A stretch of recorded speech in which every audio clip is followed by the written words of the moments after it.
तो 2 सीट का दंगल किसका होगा मंगल। जी हाँ, नमस्कार, आप देख रहे हैं न्यूज 18 बिहार झारखंड और मैं हूं आपके साथ शिप्रा झा। पल पल की अपडेट पर नजर हम बनाए हुए हैं। 2 सीटों पर मतगणना सुबह से ही जारी है और फिलहाल क्या कुछ अपडेट है वो बड़ी खबर आपको बताते हैं। कुशेश्वर स्थान में आरजेडी और तारापुर में जेडीयू आगे चलता हुआ दिखाई दे रहा है। तो ये दोनों सीटों पर फिलहाल के जो रुझान है वो हम आपको बता रहे हैं। कुशेश्वर स्थान सीट की अगर बात करें तो यहाँ पर आरजेडी और तारापुर में जेडीयू फिलहाल आगे है। कुशेश्वर स्थान में आरजेडी प्रत्याशी 670 वोट से आगे चल रहे हैं। आरजेडी प्रत्याशी को तीसरे राउंड तक वोट की अगर बात करें तो 7,523 वोट मिले। जेडीयू प्रत्याशी को तीसरे राउंड तक 6,853 वोट मिले हैं। तारापुर में जेडीयू प्रत्याशी 224 वोट से आगे चल रहे हैं।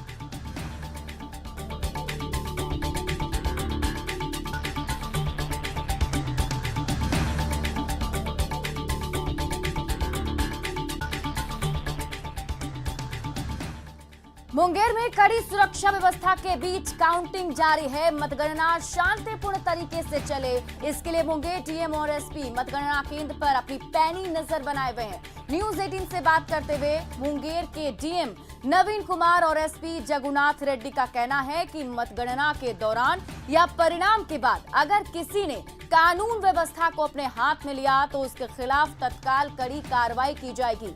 मुंगेर डीएम और एसपी से बात की संवाददाता अमित कुमार ने।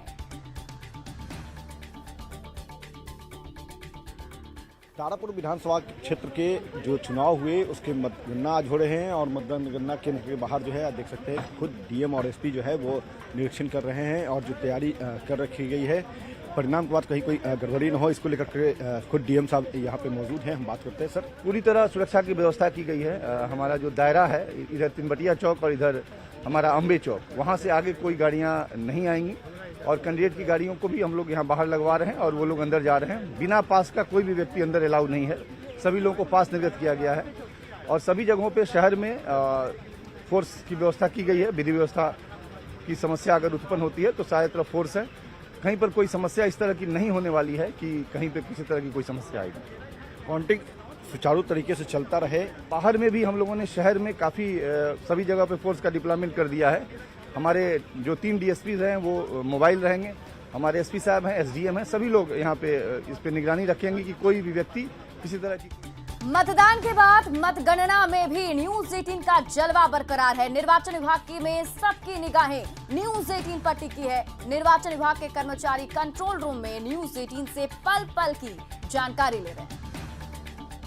बाई इलेक्शन के काउंटिंग का दिन और अब हम आपको तस्वीर दिखा रहे हैं निर्वाचन विभाग की, जहां पर कंट्रोल रूम बनाया गया और तस्वीरों में देखिए यहाँ पर निर्वाचन विभाग के जो कर्मी हैं कंट्रोल रूम में लगातार मौजूद हैं और जिस तरह का अपडेट आ रहा है वो लगातार यहाँ पर मॉनिटर पर जो है वो सामने दिखाया जा रहा है और पल पल की जानकारी ली जा रही है। अगर किसी तरह की गड़बड़ी भी हो तो निर्वाचन विभाग में ये इन्फॉर्मेशन आता है, इसके बाद यहाँ के जो कर्मी हैं वो फ़ौरन त्वरित तौर पे यहाँ कार्रवाई करते हैं।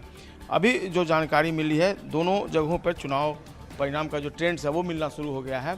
गणेश भारती जो राष्ट्रीय जनता दल के उम्मीदवार हैं कुशेश्वर स्थान से, वो लीड कर रहे हैं और जदयू प्रत्याशी जो हैं वो तारापुर से लीड कर रहे हैं।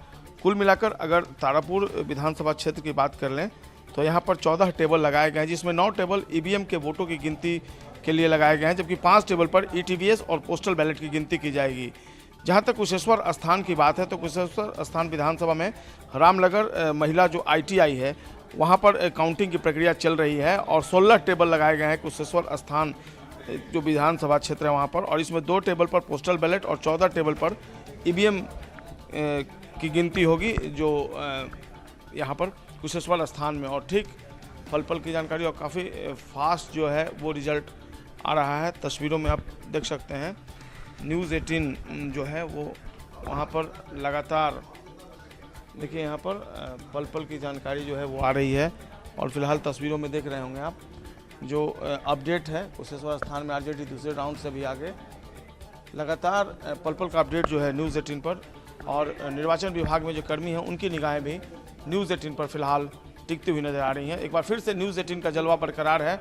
हम जो काउंटिंग हो रही है उसमें सबसे आगे जो ट्रेंड से हम देने में कामयाब रहे। एक बार फिर से न्यूज़ 18 ने दिखाया है कि किस तरीके से काउंटिंग के दिन लोग सबसे ज़्यादा इस चैनल को लाइक करते हैं। कैमरा पर्सन दीपक के साथ संजय कुमार, न्यूज़ 18 पटना। तो देखिए, पल पल का अपडेट आपको न्यूज़ 18 दे रहा है। सुबह 8 बजे से ही काउंटिंग जो है वो शुरू हो गई है और एक एक करके जैसे ही एक राउंड की काउंटिंग कंप्लीट होती है उसके बाद एक तस्वीर सामने आती है। और देखिए, इसी बीच बड़ी खबर, कुशेश्वर स्थान में चौथे राउंड के काउंटिंग के बाद भी आरजेडी प्रत्याशी आगे चल रहे हैं। 310 वोट से आरजेडी के प्रत्याशी कुशेश्वर स्थान से आगे चलते हुए और चौथे राउंड तक आरजेडी का जो वोट है वो 9,696 हो चुका है और चौथे राउंड तक जेडीयू का वोट 9,331।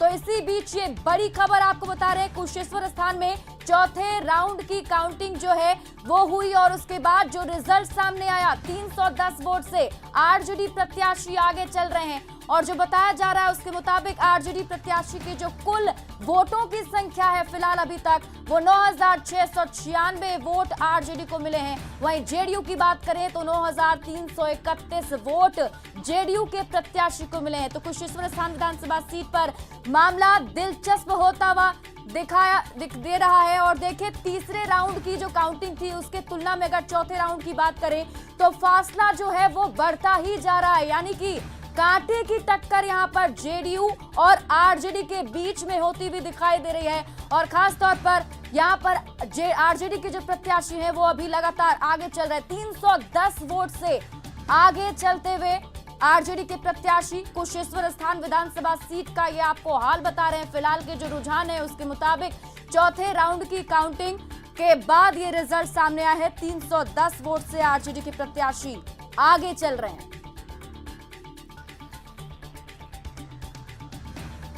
तो कहीं ना कहीं दोनों के बीच में, जेडीयू और आरजेडी के बीच में ही खास तौर पर यहां पर टक्कर देखने को मिल रही है। सुबह से ही जो रुझान सामने आए उसके बाद से देखा गया कि जो आरजेडी और जेडीयू के प्रत्याशी हैं उन्हीं दोनों के बीच में खास तौर पर टक्कर होती हुई और तीसरे राउंड में, यानी कि इससे पहले जो राउंड कंप्लीट हुआ उसके बारे में जो हमने आपको जानकारी दी, उस वक्त जो आरजेडी का वोट था और अब जो चौथे राउंड के बाद वोट है उसको दोनों को अगर आप मिलाएं तो फासला बढ़ता ही जा रहा है। तो वहीं दरभंगा के कुशेश्वर स्थान विधानसभा सीट पर भी मुकाबला जेडीयू, आरजेडी और कांग्रेस के बीच ही है। पार्टियों की ओर से जिन उम्मीदवारों को मैदान में उतारा गया उनके बारे में भी जान लेते हैं और आपको इसके बारे में जानकारी देते हैं।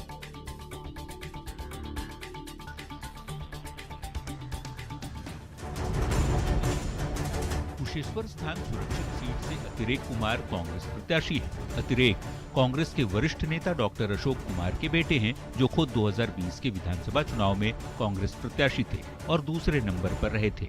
तब आरजेडी और कांग्रेस साथ थे, लेकिन इस बार दोनों पार्टियों की राहें अलग हो चुकी हैं। कुशेश्वर स्थान सीट कांग्रेस के हिस्से में पिछले विधानसभा चुनाव में रही थी और करीब 7,000 मतों के अंतर से ये सीट कांग्रेस को गंवानी पड़ी थी।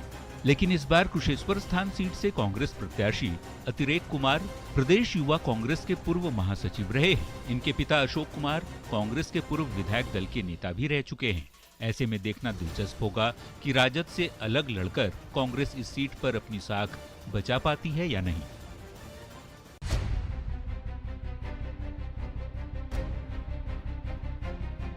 दरभंगा के कुशेश्वर स्थान सुरक्षित सीट से गणेश भारती आरजेडी के उम्मीदवार हैं। गणेश भारती कुशेश्वर स्थान पूर्वी प्रखंड के तिलकेश्वर पंचायत के निवर्तमान पंचायत समिति सदस्य हैं। आरजेडी ने इन पर विधानसभा के उपचुनाव का दांव खेला है। कांग्रेस से अलग होकर चुनाव लड़ी आरजेडी ने गणेश भारती के समर्थन में लोगों से वोट मांगा।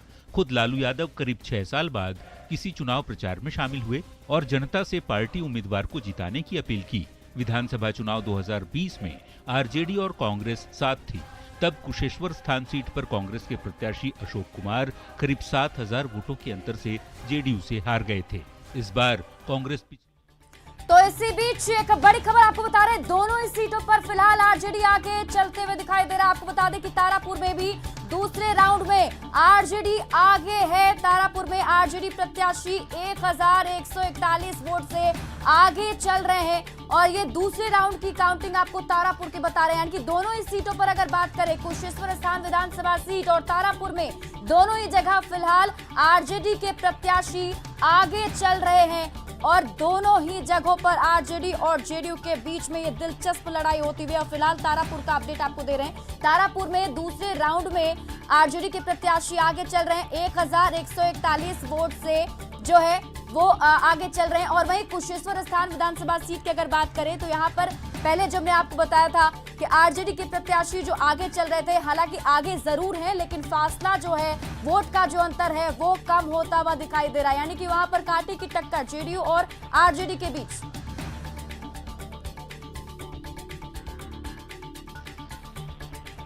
और हमारे साथ इस खबर पूरी जानकारी के लिए और पूरी चर्चा के लिए हमारे साथ कई सारे गेस्ट भी जुड़े हुए हैं। सीधे उनसे ही बातचीत कर लेते हैं। सबसे पहले बीजेपी के प्रवक्ता संजय टाइगर जुड़े हुए हैं, उनसे ही पहला रिएक्शन। संजय जी, इस पूरे उपचुनाव को किस तरीके से आप देख पा रहे हैं और अब जो रुझान सामने आ रहे हैं, इस रुझान पर पहला रिएक्शन आपका क्या होगा? देखिए, शुरुआती रुझान है। हम मुतमईन हैं कि अंततः जीत एनडीए की दोनों सीटों पर होनी है। हमने विकास के लिए काम किया है और जनता ने मन बनाया था हम विकास के साथ चलेंगे। इस सीटों के हार जीत से सरकार की सेहत पर फर्क तो नहीं पड़ना था, लेकिन लोगों को ये पता था कि जब सत्ताधारी दल के प्रत्याशी जीत कर जाएंगे तो सरकार से बेहतर तालमेल समन्वय बना करके और बेहतरी के लिए काम करेंगे तो विकास की डोर न पड़े कमजोर। इसके लिए जनता जो है सतर्क थी और राष्ट्रीय जनता दल ने तो हताशा में उस व्यक्ति को उतारा मैदान में जिनको आम चुनाव में पोस्टर और बैनर से गायब कर दिया गया था। और उनका वहां जाना हमारे लिए और फायदेमंद हुआ क्योंकि उनके 15 वर्षों के कुशासन को हम लोगों को जो याद दिलवा रहे थे उसमें सहूलियत हो गई। उसके जो मुख्य किरदार थे वो आ गए, प्रकट हो गए और लोगों के जेहन में वो बातें याद आ गई। तो लोग तुलना करने लगे कि भाई 15 साल उनका शासन और 15 साल एनडीए का शासन, फर्क साफ दिखाई देता है और उसका लाभ हमको मिला है। इसलिए हम कहीं से दुविधा में नहीं है, शंका और संदेह में नहीं है। अंततः जीत हमारी होनी है। अभी प्रारंभिक रुझान है, ये उतार चढ़ाव आएगा और अंत में परिणाम हमारे पक्ष में आएगा। मतलब आप आश्वस्त हैं कि परिणाम आपके पक्ष में आएगा। हमारे साथ आरजेडी के प्रवक्ता चितरंजन गगन है, उनके पास चलते हैं जी। बिल्कुल आश्वस्त हैं और यह भी आश्वस्त हैं कि मतगणना पूरी होने के बाद राजद के लोग धरना पर बैठेंगे, ईवीएम को कोसेंगे और चुनाव आयोग को गाली देंगे। चितरंजन जी, क्या ये जो शुरुआती रुझान है, अब तो आप लोग को थोड़ा संतुष्ट हो रहे होंगे आप लोग कि चलिए ठीक है, रुझान में अभी दोनों सीटों से आप आगे चल रहे हैं, तो इस बार तो वैसा कुछ नहीं होगा ना कि ईवीएम में कुछ गड़बड़ी हो गई, वैसी कोई बातें तो सामने नहीं आएगी अभी। हालांकि संजय टाइगर जी भी ने भी बोल दिया कि मतदान जब पूरी हो जाएगी काउंटिंग तो शायद धरना पे बैठ जाएंगे। देखिए, जो यह रुझान है यह आगे भी कायम रहेगा, लेकिन एक चीज़ ज़रूर है कि अगर प्रशासनिक हेराफेरी नहीं हुई रहती तो यह मार्जिन और ज़्यादा रहता। और संजय जी अभी बोल रहे थे कि हाँ अंत में धरना पर बैठेंगे, तो यह ऐसे नहीं बोल रहे हैं। और इनके पहले जनता दल के साथी थे निखिल मंडल जी, उन्होंने कहा था कि जो सर्टिफिकेट लेकर जाएगा वही विजयी माना जाएगा। अब आप इसका अर्थ लगा सकती हैं कि इसका क्या माने हुआ।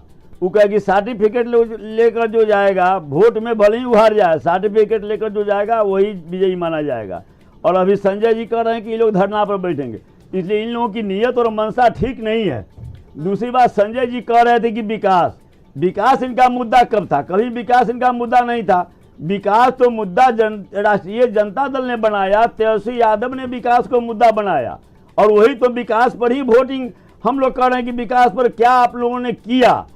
कि आज भी कुशेश्वर स्थान के आधा से ज़्यादा हिस्सों में आज भी पानी भरा हुआ है, नाव से लोग जा रहे हैं। तारापुर में उच्च माध्यमिक विद्यालय में 500 छात्राएं हैं और एक शिक्षिका है। उस विद्यालय में जाने के लिए भी नाव से जाना पड़ता है। तो विकास पर ही तो लोग खोज रहा है। जो चुनाव उपचुनाव हो रहा है, क्यों, किस परिस्थिति में उपचुनाव हो रहा है? क्योंकि दोनों सिटिंग विधायक जो थे जनता दल के, वह सरकारी कुव्यवस्था के शिकार हुए। इसीलिए हम लोग तो कह रहे हैं कि यह वोट तो वास्तव में विकास पर हो रहा है और यह वोट जो है जो आरजेडी और जनता दल यू या एनडीए और महागठबंधन के बीच का नहीं है, यह सरकार वर्सेस जनता का चुनाव है और इसीलिए ये इस उपचुनाव का महत्व इतना बढ़ गया है। ठीक है। और इसी बीच बड़ी खबर सामने आ रही है कि यहाँ पर देखिए, बड़ी खबर के मुताबिक आपको बता दें कि अभी फिलहाल दोनों सीटों पर जो रुझान सामने आ रहे हैं उसमें देखिए कुशेश्वर स्थान में जेडीयू 426 वोट से आगे होता हुआ दिखाई दे रहा है। और इसी बीच ये बड़ी खबर आपको कुशेश्वर स्थान विधानसभा सीट से बता रहे हैं। यहाँ पर देखिए कुछ ही देर पहले यहाँ से आरजेडी के प्रत्याशी आगे थे, लेकिन अभी जो रीसेंट अपडेट है उसके मुताबिक जेडीयू के प्रत्याशी यहाँ से आगे चल रहे हैं। 426 वोट से कुशेश्वर स्थान सीट से जेडीयू के प्रत्याशी आगे चलते हुए दिखाई दे रहे हैं। हालांकि ये देखिए शुरुआती रुझान है ये, और अभी बहुत सारी राउंड की काउंटिंग जो है वो बाकी है। करीब 24 से 22 राउंड की काउंटिंग होनी है दोनों ही सीटों पर। तो कहीं ना कहीं शुरुआती रुझान के मुताबिक, लेकिन जो सामने आ रहा है अभी की जो तस्वीरें सामने आ रही है उसके मुताबिक कुशेश्वर स्थान में जेडीयू के जो प्रत्याशी हैं वो आगे चल रहे हैं। हमारे साथ जेडीयू के प्रवक्ता भी जुड़े हुए हैं, राहुल शर्मा जी। राहुल शर्मा जी, तो कुशेश्वर स्थान सीट से तो चलिए आगे निकले हैं अभी शुरुआती रुझान में।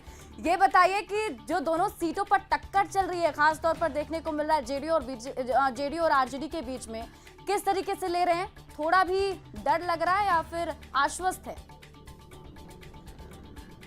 नहीं, देखिए, ये पूरा का पूरा चुनाव जनता का चुनाव है और हमारे जो मुख्यमंत्री हैं, जो एनडीए की सरकार के नेतृत्व करता माननीय नीतीश कुमार जी हैं, वो चुनाव को जनता के हवाले करके चलते हैं।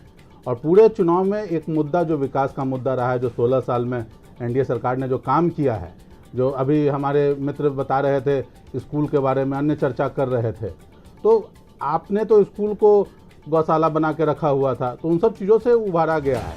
और इसी बीच एक और बड़ी खबर आपको बता रहे हैं, 5वें राउंड तक की गिनती में जेडीयू आगे चल रहा है। और ये 5वें राउंड तक की जेडीयू को जो वोट मिले हैं उसकी संख्या 12,230 वोट। कुशेश्वर स्थान में पहली बार 5वें राउंड में जेडीयू के प्रत्याशी आगे चल रहे हैं। 426 वोट से आगे चल रहे हैं जेडीयू के प्रत्याशी कुशेश्वर स्थान विधानसभा सीट पर।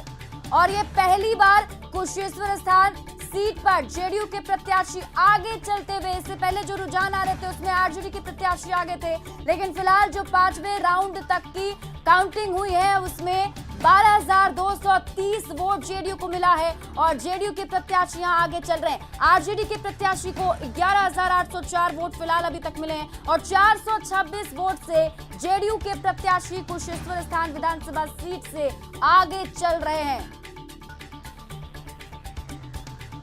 जी देखिए, हालांकि बीच बीच में कुछ अपडेट भी आता रहता है राहुल जी, इसलिए थोड़ा आपको मैंने इंटरप्ट किया, लेकिन आप पहले आप अपनी बात कंप्लीट कर लीजिए, फिर उसके बाद हमारे साथ जो वरिष्ठ पत्रकार हैं डॉक्टर संजय, उनसे भी उनका रिएक्शन। दोनों सीटों पर हमारे जो उम्मीदवार थे उन्होंने बहुत अच्छी लड़ाई लड़ी है और वो दोनों सीटों पर वो जीतने जा रहे हैं। हमारा गठबंधन जो है उस पर बढ़िया से लड़ रहा था और जनता ने इस चुनाव को अपना चुनाव माना है। जनता ने माना है कि नहीं, नीतीश कुमार जी ने काम किया है और उस काम को सर्टिफिकेट देने के लिए जनता ये चुनाव में आ रही है और दोनों सीटों पर हमारी पार्टी अच्छी मतों से विजयी होगी और जनता जो है फिर से एक बार सर्टिफिकेट देगी नीतीश कुमार के गवर्नमेंट को कि हाँ, आपने काम किया है। जो आपदा का काल पूरे विश्व में आया, वैश्विक महामारी का जो समय आया, वैश्विक महामारी के समय में जिस ढंग से नीतीश कुमार ने नेतृत्व किया इस राज्य का और उस राज्य को उस महामारी के काल से निकाला है, तो जनता इन बातों को समझ रही है और जनता इस चीज़ को समझते हुए दोनों सीटों पर हमारे प्रत्याशी को विजयी देगी।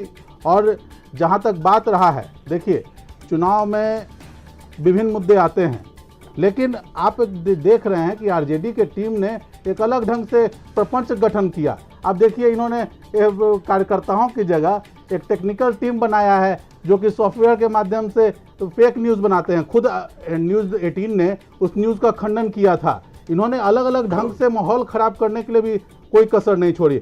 आपको एक चीज समझना होगा, जो नहीं, आपने इसको क्या, न्यूज़ 18 ने भी उस खबर का खंडन किया था। आपने तो इनका लोगो लगा के न्यूज़ बनाया था और इस तरह से आपने पूरे के पूरे माहौल को खराब करने का प्रयास किया। लेकिन जनता इन चीजों को समझती है। ये आज भी जनता को उसी दौर में समझते हैं जिस दौर में जनता के पास उतनी क्षमता नहीं थी। और आप इसको नहीं, तो ये तो आपके वोट के ऊपर। डॉक्टर संजय वरिष्ठ पत्रकार जुड़े हुए हैं, उनसे उनका एक रिएक्शन। इस उपचुनाव में डॉक्टर संजय आपने देखा होगा कि पूरा दमखम लगाया गया, चाहे वो पक्ष हो विपक्ष हो। हालांकि अमूमन इस तरीके से देखने को तस्वीरें नहीं मिलती हैं उपचुनाव के माध्यम में, लेकिन इस बार ऐसा कुछ खास क्यों ऐसा दमखम लगाने की जरूरत पड़ी? आप किस तरीके से इसको देखते हैं? देखिए, अभी अंकों का जो गणित है बिहार विधानसभा में, उसमें 115 है महागठबंधन के पास, 126 का अंक है एनडीए के पास। तो अगर ये 2 सीट चाहे अगर जेडीयू बचाने में कामयाब हो जाती है, चूंकि खोने के लिए जेडीयू के पास ही है, तो अगर वो कामयाब हो जाती है बचाने में तो ठीक है, उनका कॉन्फिडेंस बढ़ेगा। हमारी सीटें थी, हमने फिर इसको रिटेन कर लिया। लेकिन अगर ये 2 सीटें आरजेडी के खाते में चली जाती है तो जो छोटी पार्टियां जिसके नेतृत्व जीतन राम मांझी कर रहे हैं और मुकेश सहनी कर रहे हैं, उनकी भूमिका बढ़ जाएगी। क्योंकि ये छोटे दल जो हैं, जब 117 का आंकड़ा ये छुएंगे तो उसके बाद उनकी जो बार्गेनिंग का जो ये होता है वो बढ़ जाएगा। एनडीए के साथ रहेंगे, महागठबंधन में जाएंगे, तो इसीलिए दोनों तरफ से, एनडीए के तरफ से भी और आरजेडी के तरफ से भी, दोनों तरफ से पूरी ऊर्जा लगाई जा रही है। माइक्रो मैनेजमेंट किया जा रहा है, सामाजिक और जातीय समीकरण को साधा जा रहा है, पंचायत वाइज विधायकों को जिम्मेवारी दी जा रही है, राष्ट्रीय अध्यक्ष से लेकर के प्रदेश अध्यक्ष को बजाते काउंटिंग के समय जिम्मेवारी दी गई है कि आप इसको माइन्यूटली देखिए ताकि किसी भी कीमत पर यह सीट लूज न करें। तो अंकों का जब गणित इस तरह का होता है तो वैसे चाहे वो वाई इलेक्शन ही हो, संजय टाइगर जी जितना कह लें, लेकिन अगर ये 2 सीट महागठबंधन के खाते में चला जाता है तो तस्वीर बदलने की संभावना है, जिसकी संभावना बार बार आरजेडी, ठीक है, एक मनोवैज्ञानिक दबाव बनाने के लिए वो कह रही है कि अब कल हम सत्ता में हम होंगे अगर ये 2 सीटें हमारे पक्ष में आती है। और यही कनेक्ट करने की कोशिश उन्होंने अपने मतदाताओं से भी की कि अगर आरजेडी को आप वोट करते हैं तो हम कल सत्ता के करीब होंगे और जो एनडीए सत्ता में है उनको हम बेदखल करेंगे। एनडीए के लोग भी इसी बात को कह रहे हैं कि ये जेडीयू का जो 2 सीट है वो हमारे लिए प्रतिष्ठा का सीट है, क्योंकि ये हमारी सीटें हैं और अगर हम इस आंकड़े में थोड़ा पीछे होते हैं तो इस वजह से जो आप सवाल कर रही थी कि क्यों इतनी गंभीरता, इतनी सक्रियता, इतना माइक्रो मैनेजमेंट, इस तरह का कैंपेन, इस तरह का वहाँ पर बैठ करके चीज़ों को एक एक जगह ऑब्जर्व करना, इसके पीछे कारण वही है कि चूंकि आंकड़ा जो अंकों का है उसमें इधर उधर होने की संभावना है और न एनडीए इस 2 सीट को लूज करना चाहती है और महागठबंधन भी चाहती है कि किसी भी कीमत पर, या आरजेडी कह लें, क्योंकि कांग्रेस तो अब अलग लड़ रही है, तो आरजेडी भी चाहती है कि हमारे खाते में। हमारे साथ तमाम गेस्ट बने हुए हैं और ये बड़ी कवरेज लगातार न्यूज़ 18 बिहार झारखंड पर जारी है, लेकिन यहाँ वक्त हो चला एक छोटे से ब्रेक का। आप बने रहिए हमारे साथ।